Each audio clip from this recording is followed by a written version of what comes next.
Welcome to your latest 60-second update from Exercise Red Flag, Nevada.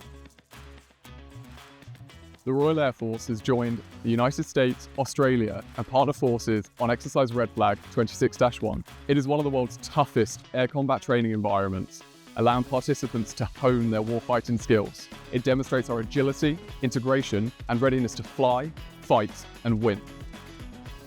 The global Eurofighter Typhoon fleet has passed 1 million flying hours in operational service.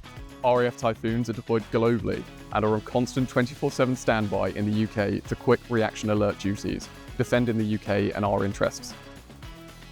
RAF personnel and assets have taken part in Exercise Orion, France's largest tri-service exercise of the year. The Air Mobility Force flying A400M enabled parachute drops as part of the exercise, while on-the-ground experts in mobile radar interceptions provided vital information to command and control. That's everything for this episode. Thanks for watching, and we'll see you next time.